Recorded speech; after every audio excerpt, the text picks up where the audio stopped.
L'Esprit ce soir veut nous ramener un peu, faire une récapitulation un peu de la vie spirituelle et on va se laisser diriger par ce que l'Esprit a amené par la bouche de l'apôtre Paul aux Éphésiens. Donc, je vous inviterai à tourner avec moi dans Éphésiens chapitre 1 pour ceux qui désirent suivre. Éphésiens chapitre 1, on va prendre le cœur du message, l'entièreté, je dirais, du message va être pris dans Éphésiens chapitre 1 et je vais aller faire des références par-ci, par-là, pour tous les besoins qu'on aura.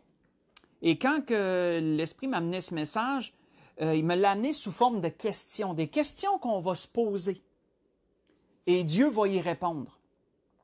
Mais on va laisser Paul introduire premièrement cette lettre aux Éphésiens, où on voit, si on lit du verset 1 au verset 3, on voit qu'il est dit « Paul, apôtre de Jésus-Christ, par la volonté de Dieu, aux saints qui sont à Éphèse et aux fidèles en Jésus-Christ. Que la grâce et la paix vous soient données de la part de Dieu notre Père et du Seigneur Jésus-Christ. » On va arrêter ici, juste en partant ici, on peut voir que cette lettre-là est adressée à des gens spécifiques. Elle n'est pas adressée à tout le monde sur la terre. Elle est vraiment adressée à un groupe de personnes très spéciales. On voit que deux titres sont utilisés ici pour définir ce groupe de personnes. On voit le titre saint et le titre fidèle. Et vous allez voir pourquoi je dis des titres. C'est plus que des titres, mais premièrement, on pourrait dire que c'est des titres. Ce sont des titres qui ont été utilisés abondamment dans la parole de Dieu pour définir, comme je le disais, un certain groupe de personnes. Dans l'Ancien Testament, on voit que c'est beaucoup utilisé pour définir ceux qui étaient pieux dans leur observation de la loi. Ces gens-là pouvaient porter le titre de saint comme le titre de fidèle aussi. Je vous donne des exemples. Je vais vous donner beaucoup de versets pour aller faire vos petites recherches pendant la semaine, aller revisiter tout ça si vous le désirez. On voit dans le psaume 16, verset 3, il nous est mentionné que ces gens-là, ceux qui étaient sous l'alliance de la loi et qui étaient des pieux observateurs de la loi, ont été appelés par David les saints de Dieu. Je pense qu'il disait que comment Dieu agissait envers ses saints, qui est mentionné dans le psaume 16, verset 3. Et fidèle, c'est la même chose. Vous pouvez le voir aussi dans le psaume 31, verset 24, où il est dit que Dieu, je crois qu'il est dit que Dieu n'abandonne pas ses fidèles. Donc, c'est un titre aussi qui est employé, ce sont des titres qui sont employés aussi dans le Nouveau Testament. Entre autres, Acte 9, verset 32. L'apôtre Paul parle de chrétiens comme étant des saints, comme il est allé visiter les saints, je crois.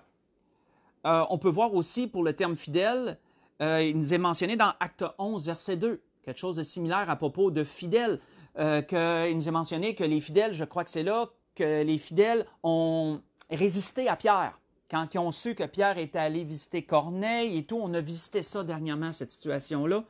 Ils lui ont résisté, autrement dit, ils ont voulu savoir pourquoi, mais notez comment ils étaient appelés. Ils étaient appelés les fidèles.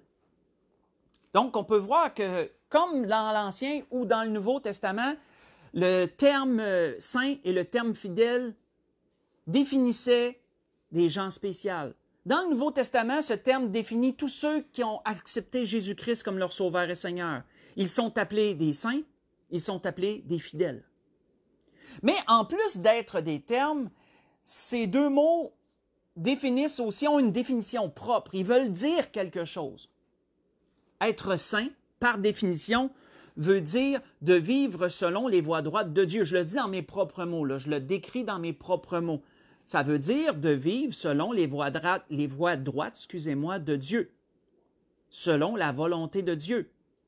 Marcher dans la sainteté, admettons, veut dire de marcher d'une façon sainte, d'une façon qui plaît à Dieu. Vous pouvez le voir, entre autres, dans 1 Pierre 1, verset 15. Soyez saints dans toute votre... Je pense que c'est là qu'il dit « Soyez saints dans toute votre conduite », disait Pierre. Comme Dieu le disait, il dit « Car je suis... Soyez saints, car moi aussi je suis saint ». Je pense que c'est là que c'est écrit ça. 1 Pierre 1, verset 15. On peut voir aussi que le terme « fidèle » veut dire quelque chose de spécifique. Parce que selon le dictionnaire, être fidèle, ça veut dire quoi? Être fidèle, ça veut dire de demeurer dans quelque chose, de ne pas y renoncer, de ne pas s'y écarter. Quand tu es fidèle, tu ne t'écartes pas de ce quoi tu es fidèle. Si je suis, admettons, fidèle à mon épouse, ben je ne la tromperai pas, je ne m'écarterai pas de cette relation-là avec elle. Je ne ferai rien qui pourrait entacher la relation ou aller à l'encontre parce que je suis fidèle. Donc, on voit que la fidélité veut dire cela. Et être fidèle à Dieu, ben, ça l'implique de marcher dans les voies de Dieu sans y renoncer, sans revenir sur ces choses-là ou s'écarter de ces choses-là. On peut le voir, entre autres, dans, pas besoin d'y tourner, dans l'Apocalypse, chapitre 2, verset 10, où que le Seigneur disait à une des églises, il dit « Sois fidèle jusqu'à la mort ». Donc, sois fidèle jusqu'à la mort, on peut voir que ça perdure dans le temps. Quand tu es fidèle, c'est que dans le temps, tu vas continuer cela dans le temps.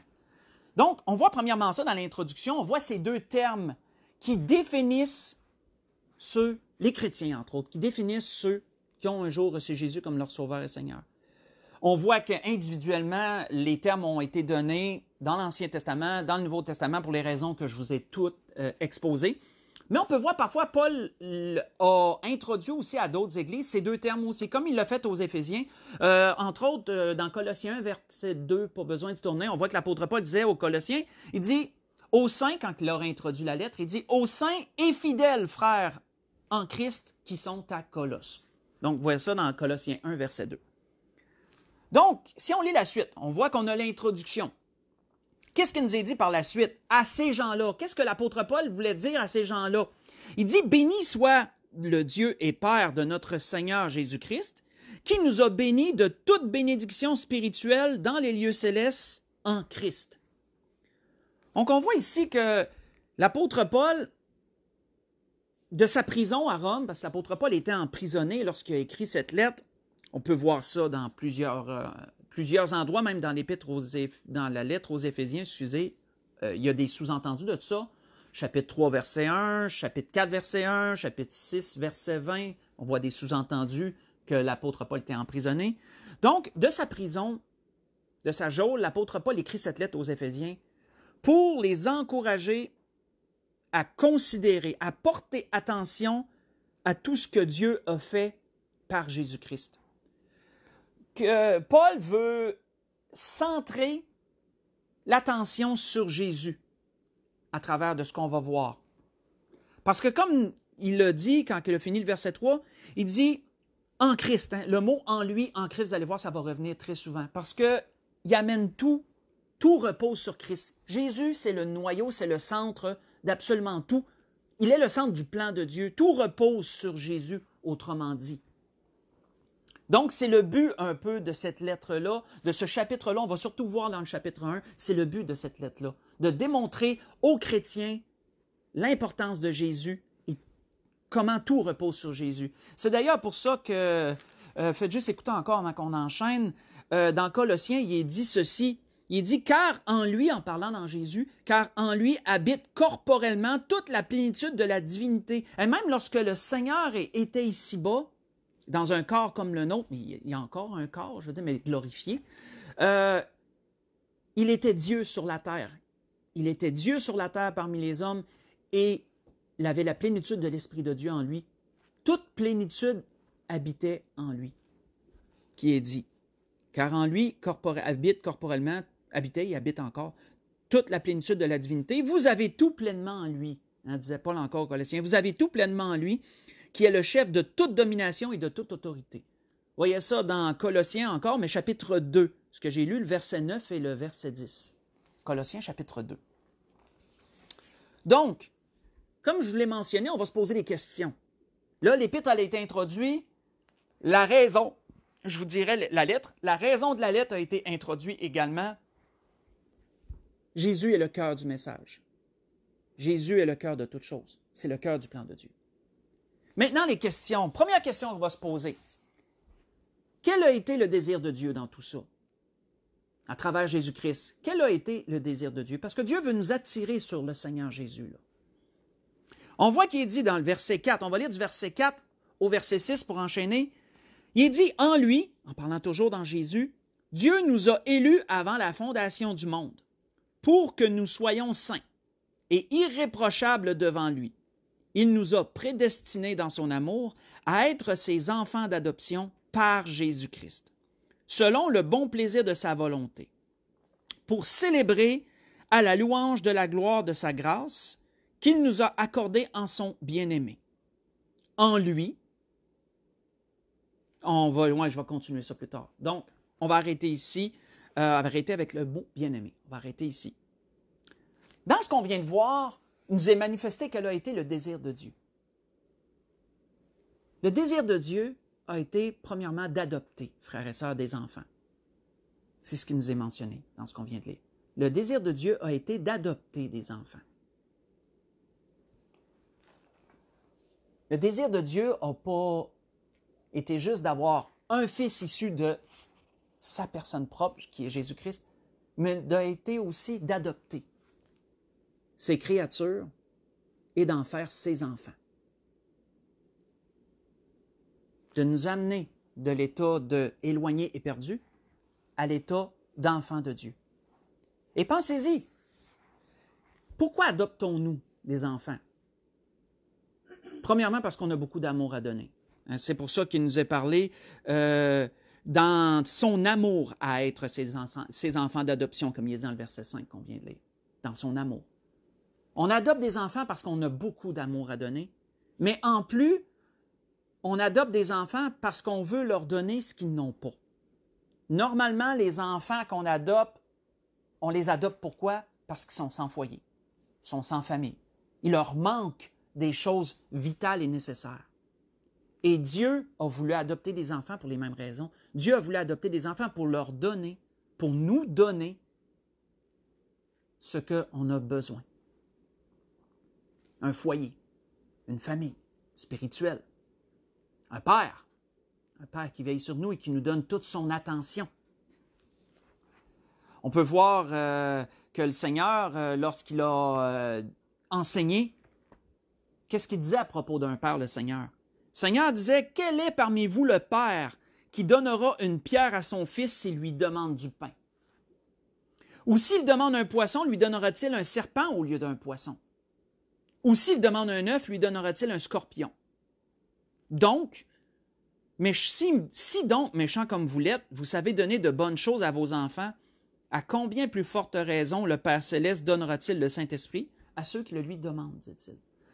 Disait le Seigneur, voyez ça dans Luc 11 que j'ai lu, c'est dans Luc 11, versets 11 à 13. Luc 11, versets 11 à 13. Un père est là pour donner de bonnes choses à ses enfants. Et ça a été le désir de Dieu, adopter pour donner à ses enfants, nous, ce que nul autre ne peut nous donner, toute l'attention qu'il peut nous donner.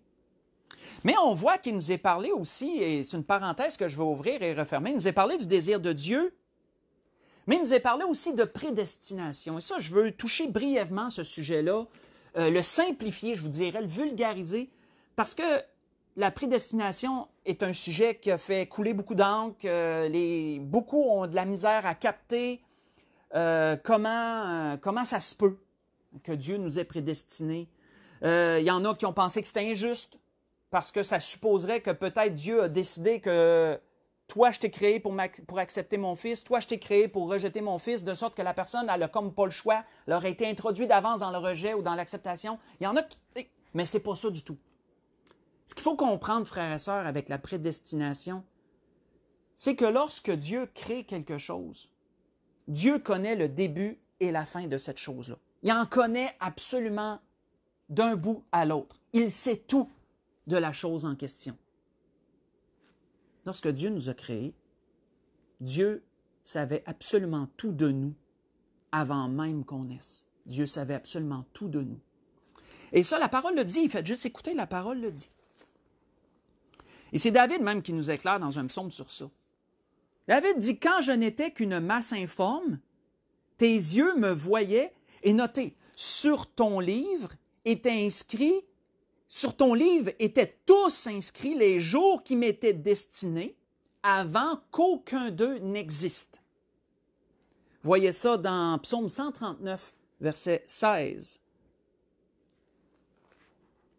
Tous les jours, mes jours étaient écrits avant qu'aucun d'eux n'existe.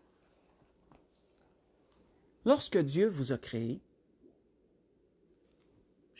Dieu savait déjà d'avance si vous alliez l'accepter ou le rejeter. La prédestination, qui veut dire destiné à l'avance, c'est ce que veut dire le mot prédestiné, veut dire qu'il est destiné à l'avance. La prédestination est basée sur le fait que Dieu savait déjà votre choix avant que vous le fassiez. Pour ceux qui allaient accepter Jésus comme leur sauveur et Seigneur, et ça, Dieu le savait avant même qu'il le fasse. Avant même qu'ils naissent, Dieu savait qu'elle allait le faire. Dieu les a prédestinés à devenir ses enfants. Il leur a déjà donné une destinée à l'avance, en termes simples. Donc, vulgairement, c'est sur ce sujet, c'est sur ce fait, je dirais plutôt, que repose la prédestination, que Dieu sait à l'avance. Et on voit que ce terme-là est mentionné plusieurs fois. Je ne veux pas trop, comme j'ai dit, je ne veux pas trop élaborer, ce n'est pas le cœur du message. Vous pouvez voir, entre autres, vous pouvez aller voir ça, entre autres, dans Romains 8, verset 29, verset 30. C'est aussi mentionné, et c'est mentionné à d'autres endroits aussi. Ce n'est pas un sujet obscur qui est mentionné à un seul endroit. C'est mentionné à plusieurs endroits. Donc, le terme principal, la première question qu'on s'est posée était quel était le désir de Dieu? Quel fut le désir de Dieu? Le désir de Dieu, ça a été d'adopter des enfants. Ce qu'il fait à travers Jésus-Christ. Maintenant, deuxième question qu'on va se poser, c'est comment Dieu a permis cela? Comment Dieu a permis l'adoption, on pourrait dire? Si on continue à lire à partir du verset 7 qu'on avait laissé, toujours dans Éphésiens 1, on voit qu'il est dit en lui, toujours en Jésus. Là, en lui, c'est toujours, parce que tout est centré sur Jésus. Là.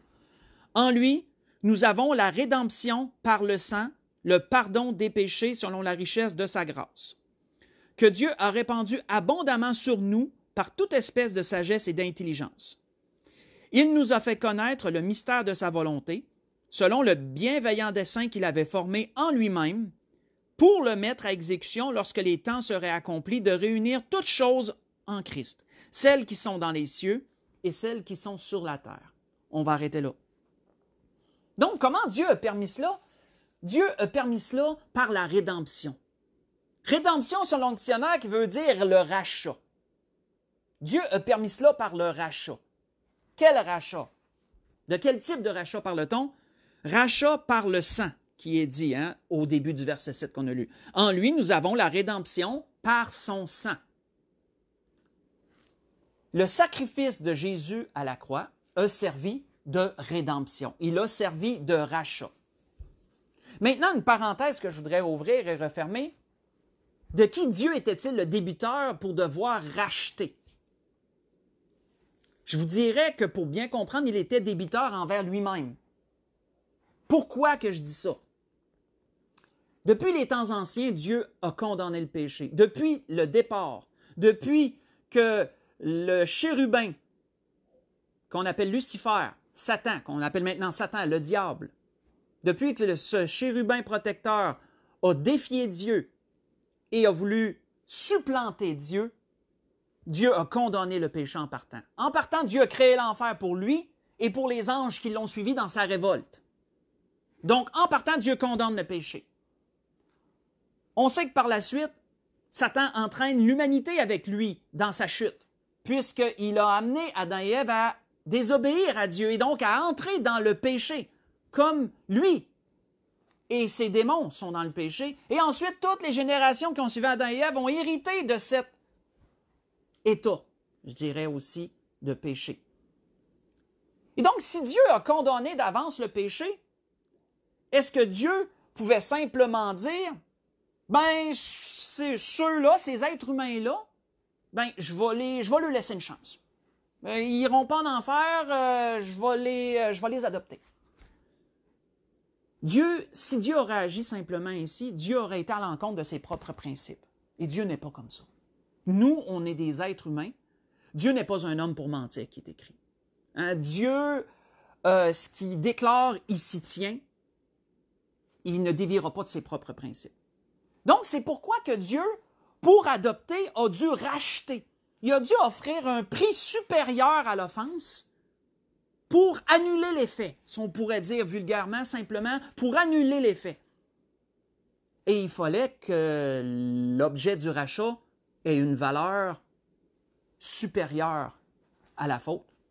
Et Dieu a choisi ce qui avait le plus de valeur à ses yeux. Il a choisi son propre fils. Et il s'est servi de son fils, et Jésus a été consentant de le faire, je veux dire, on le sait, la parole nous le dit, pour l'offrir en sacrifice. Il a offert son fils en sacrifice pour racheter une humanité pécheresse et perdue. Donc, c'est pourquoi il nous est parlé de rachat. Important de mentionner aussi qu'il nous est non seulement parlé de rachat, mais je vais laisser Pierre le dire avant d'enchaîner. On voit que Pierre en parle du rachat, et qu'est-ce que Pierre dit? Pierre lui dit, sachant, en parlant de nous, là, sachant que ce n'est pas par des choses périssables, par de l'argent ou de l'or, que vous avez été rachetés de la vaine manière de vivre que vous aviez hérité de vos pères, mais par le sang précieux de Christ, comme un agneau sans défaut et sans tache. Et Pierre continue à dire, prédestiné avant la fondation du monde, il fut manifesté à la fin des temps à cause de vous. Vous voyez ça dans 1 Pierre chapitre 1, j'ai lu verset 18 au verset 20. Notez que Pierre va même jusqu'à dire que Jésus était prédestiné à ça. Qu'est-ce qu'il nous a été dit? Nous avons été prédestinés à être les enfants d'adoption de Dieu, parce que Dieu sait tout à l'avance. Jésus a été prédestiné à être l'objet de rachat pour nous. Donc, c'est grand. On va vraiment dans la profondeur de ce que Dieu a fait ici.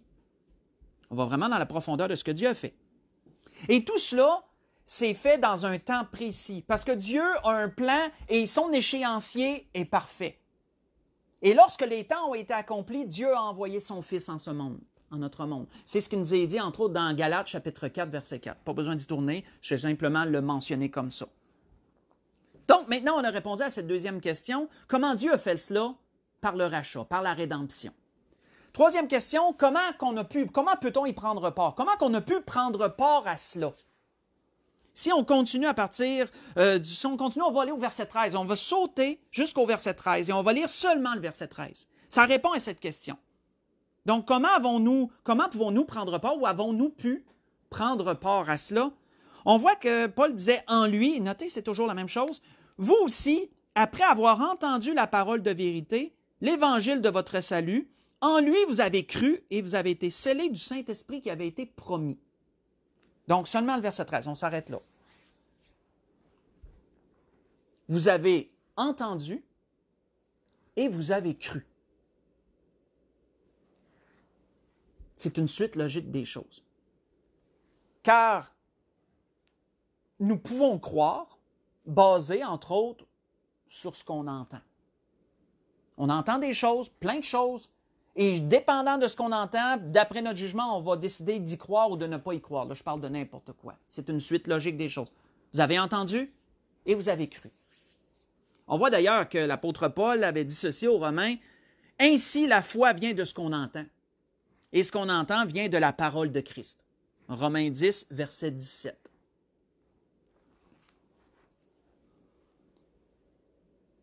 Ceux qui ont entendu la parole de Dieu, la parole qu'on parle ce soir, celle qu'on lit, celle qu'on explique, qu'on étudie ce soir, et qui ont cru à ces paroles, c'est quoi croire? Selon le dictionnaire, croire, c'est d'admettre une chose comme étant vraie ou possible. C'est ça, croire. Admettre une chose comme étant vraie ou possible. Donc, ceux qui entendent la parole et qui croient à la parole, qui admettent que c'est vrai, qui admettent que c'est possible ce qui est écrit ici, si tu crois, tu permets au Seigneur, par son esprit, de susciter la foi en toi. Parce que croire, c'est une chose, et avoir la foi, c'est une coche plus loin. Avoir la foi, c'est de croire sans voir. Donc, c'est pas juste de croire, parce qu'on peut croire à beaucoup de choses, mais on les voit souvent, ces choses-là. Hein, c'est pour ça qu'on y croit d'ailleurs. Mais si tu crois sans voir, tu as fait un acte de foi. Mais tu dois être ouvert à croire pour croire sans voir. Donc, voyez-vous la logique derrière ça. T'entends? Tu crois? Tu as la foi. Tu peux avoir la foi. Jésus peut susciter la foi en toi. Parce que c'est Jésus qui suscite la foi. Dans Hébreux 12, verset 2, pas besoin de tourner. Vous allez le voir là que c'est Jésus qui suscite la foi, qui l'amène à la perfection aussi d'ailleurs. Mais la foi, frères et sœurs, c'est quelque chose de grand dans un monde perdu et corrompu tel que le nôtre présentement. On voit que, faites juste écouter, Jean nous disait ceci à propos de la foi. Il parle de la foi, vous allez voir, d'une façon élogieuse. On voit que Jean disait « Quiconque croit que Jésus est le Christ est né de Dieu. » Donc, voyez-vous que quiconque croit, hein, la croyance et la foi, c'est deux choses très liées. C'est juste une étape. La foi, c'est une étape plus loin que de croire, mais on les englobe souvent. Dans la parole, ils sont souvent englobés ensemble. Donc, quiconque croit que Jésus est le Christ est né de Dieu, quiconque aime celui qui l'a engendré, aime aussi celui qui est né de lui. Hein, Jean nous dit autrement dit que Jésus et Dieu, tu ne peux pas les séparer. Tu ne peux pas dire j'aime Dieu, mais j'aime pas Jésus. Tu ne peux pas dire j'aime Jésus, mais j'aime pas Dieu. C'est impossible. Tu prends les deux ou tu ne prends pas pantoute. Mais tu ne peux pas les dissocier. Là. Ils sont indissociables, qu'on dit. Donc, nous connaissons, continue-t-il à dire, nous connaissons que nous aimons les enfants de Dieu lorsque nous aimons Dieu. Donc, notre relation avec autrui, avec les autres enfants de Dieu, les autres enfants que Dieu a adoptés, est aussi parallèle à notre relation avec Dieu. Tu ne peux pas dire que tu haïs quelqu'un, ton frère dans le Seigneur, ton frère spirituel, tu ne peux pas dire que tu l'haïs, puis dire j'aime Dieu. Donc, voyez-vous que ça aussi, c'est indissociable. Si tu aimes ton frère, tu aimes Dieu. Si tu n'aimes pas ton frère, il manque quelque chose par rapport à Dieu. Donc, ensuite, il continue en disant « Car l'amour de Dieu consiste à garder ses commandements, et ses commandements ne sont pas pénibles. » Tu ne peux pas dire non plus que tu aimes la parole, que tu aimes Dieu, je veux dire, mais que tu n'aimes pas la parole de Dieu. Tu ne peux pas dire « J'aime Dieu, mais moi, je ne fais pas ce qu'il me dit. » Non, tu ne l'aimes pas. Tu ne peux pas dissocier, tu ne peux pas séparer ça. Là. Si tu aimes Dieu, tu aimes aussi ce qu'il te dit de faire. Tu vas aimer ses commandements aussi. Puis ça ne sera pas pénible, ça ne sera pas difficile pour toi de le faire parce que tu aimes Dieu.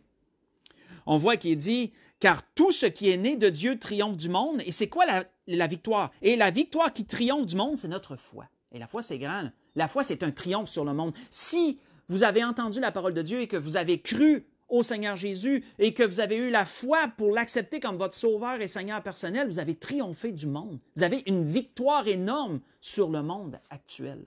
Parce que ce n'est pas le monde qui va nous amener à ça. Hein? Ce n'est pas le monde qui nous amène à ça. On voit qu'il finalement, il dit « Qui est celui qui a triomphé du monde, sinon celui qui croit que Jésus est le Fils de Dieu? » Ce que je vous ai lu, c'est dans 1 Jean, chapitre 5, j'ai lu du verset 1 au verset 5. 1 Jean, chapitre 5, verset 1 au verset 5. Un peu pour englober un peu ça. Donc, comment prenons-nous part à ce que Dieu nous offre? C'est en croyant à Jésus comme notre Sauveur et Seigneur personnel. Par la foi. En croyant par la foi. Et croire par la foi fait de nous des enfants de Dieu. Nous entrons dans l'adoption. Pourquoi? Parce que la première étape, une fois qu'on a cru, par la foi, qu'on a reçu notre Seigneur et Sauveur, la Bible nous dit que l'Esprit de Dieu vient habiter en nous et scelle notre âme. Elle scelle notre âme. Elle conserve notre âme pure. Je dirais unis à Dieu, en d'autres mots. Parce que qu'est-ce qui est scellé? Normalement, dans l'ancien temps, si un roi scellait quelque chose d'un sceau, ben, ça ne pouvait pas être brisé sauf par celui qui l'a scellé. Donc, si on fait une référence à l'Ancien Testament puis au sceau, on a été scellé par le Saint-Esprit. Donc, c'est ce qu'on a lu finalement quand il a dit « En lui, vous avez cru et vous avez été scellés » du Saint-Esprit qui avait été promis. Donc, ensuite, on se pose une autre question. Qu'est-ce que ça nous apporte? Hein, voyez-vous que là, on chemine. On chemine. Prochaine question, qu'est-ce que ça nous apporte? Qu'est-ce que ça nous apporte de croire au Seigneur Jésus et d'être sauvés? Hein, premièrement, ça nous apporte d'être unis. On devient des enfants. Si on l'a lu, on devient des enfants de Dieu. On n'est plus séparés, là. On est rendu unis avec Dieu à travers Jésus-Christ, en Jésus-Christ. On est unis à Dieu. On devient des enfants adoptés, des enfants d'adoption. Et on peut maintenant dire, comme l'apôtre Paul le dit ailleurs, on peut maintenant dire Abba. Abba, qui est le terme papa en hébreu. On peut dire maintenant Abba, Père. Donc, on continue. On voit que, qu'est-ce que ça nous apporte? Si on recule au verset 11, l'apôtre Paul le disait aux Éphésiens, toujours dans Éphésiens 1, mais si on recule au verset 11, on va lire versets 11 et 12. On voit qu'il est écrit, en lui, nous sommes devenus héritiers, ayant été prédestinés. Donc, voyez-vous que l'apôtre Paul, il revient sur le terme, il revient sur la prédestination. Là. Ayant été prédestinés, suivant la résolution de celui qui opère toutes choses d'après le conseil de sa volonté, afin que nous servions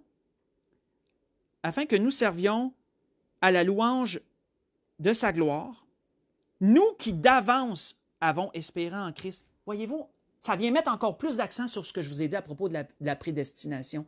Nous qui d'avance avons espéré en Christ. Quand ça d'avance? Dieu le savait, avant même qu'on vienne au monde. Dieu le savait. On avait d'avance espéré en Christ. On ne savait juste pas. Et comme Dieu offre la même chance à tout le monde, Dieu a permis que la bonne nouvelle tombe sur notre route, comme elle est tombée sur la route de gens qui Dieu savait d'avance qu'ils le rejetteraient. La bonne nouvelle est tombée sur notre route. Dieu nous a laissé à tout le monde les mêmes chances. Tout le monde a les mêmes chances. Mais Dieu savait qu'on accepterait. Dieu savait qu'on croirait. Pas au début, hein, pas du premier coup. Il y en a qui ont accepté vite, comme il y en a d'autres que ça a pris du temps. Mais Dieu le savait. Dieu savait tout. Il savait tout ça. Mais qu'est-ce que ça nous a donné, ça? Devenir enfant de Dieu, c'est d'entrer dans l'héritage. Nous avons été prédestinés afin d'hériter. Et c'est particulier parce que souvenons-nous ce qu'on a lu précédemment au verset 13, souvenons-nous qu'on a lu que l'Esprit de Dieu venait habiter en nous et scellait notre âme. Et ça veut dire quelque chose aussi. L'apôtre Paul en parlait aux Corinthiens et il fait juste écouter, voici ce qu'il leur disait à propos de l'Esprit. Pourquoi cet esprit vient habiter en nous? Ça implique plusieurs choses. Ça n'implique pas seulement de sceller notre âme. Ça n'implique plus que ça. On voit que l'apôtre Paul disait, « Et celui qui nous a formés pour cela, c'est Dieu, qui nous a donné aussi les arts de l'esprit. » Dieu nous a donné les arts de l'esprit. Vous voyez ça dans 2 Corinthiens 5, verset 5. Si vous l'allez lire pendant la semaine, vous pourrez aussi aller voir dans 2 Corinthiens 1, versets 21 et 22, vous allez retrouver aussi ce terme, les arts de l'esprit. On va définir ça maintenant. C'est quoi un art? Un art, selon le dictionnaire, je vais lire la définition du dictionnaire et ensuite on va commenter là-dessus. Un art, selon le dictionnaire, c'est une somme d'argent remise par l'une des parties à la conclusion d'un contrat pour en assurer l'exécution. Donc, je répète, un art, c'est une somme d'argent remise par l'une des parties à la conclusion d'un contrat pour en assurer l'exécution. En termes simples, c'est un acompte. On va dire simplement, on va définir ça, vulgariser ça, c'est un acompte. Donc, si vous voulez vous assurer que les travaux vont se faire, généralement, admettons que vous engagez un contracteur, vous voulez vous assurer qu'il va faire ses travaux, vous allez lui donner un acompte.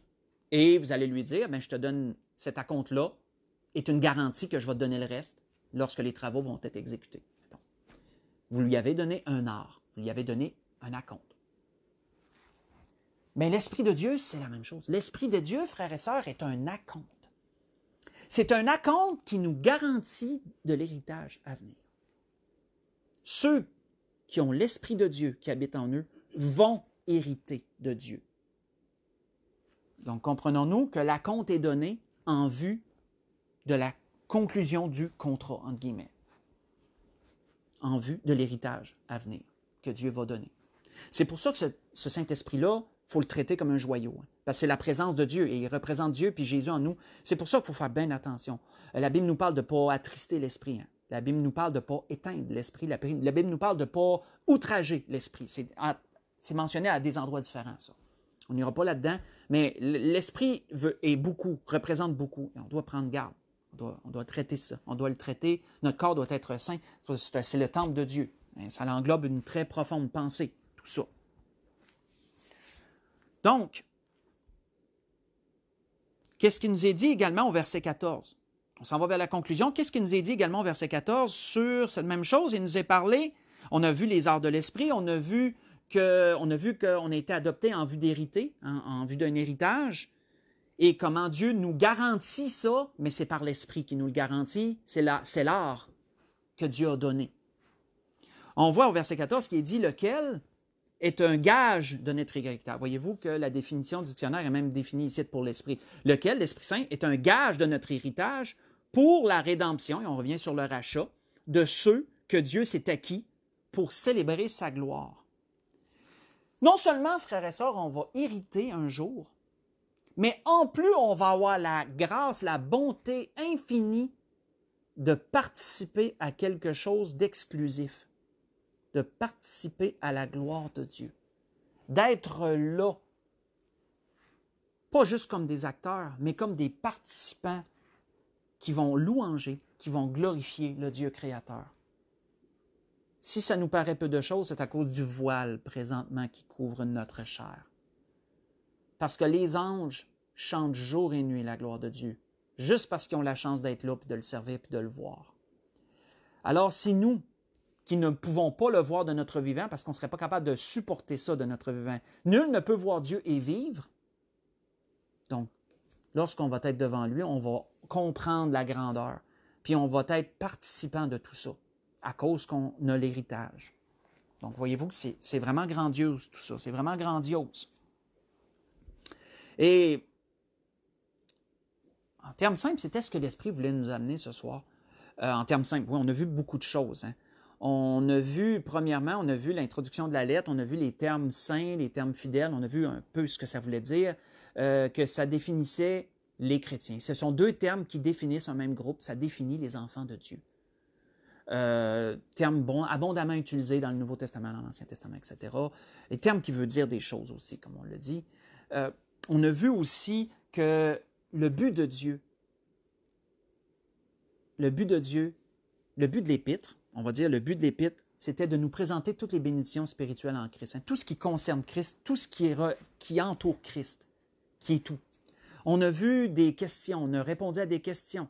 Premièrement, c'était quoi le désir de Dieu? C'était d'adopter des enfants. Je vais survoler bien rapidement. Là. Le désir de Dieu était d'adopter des enfants. Comment Dieu a fait ça? Dieu a fait ça par la rédemption, par le rachat, à travers Jésus-Christ. Comment on a pu devenir participant à ça? Mais en croyant, par la foi. En croyant à ça, par la foi.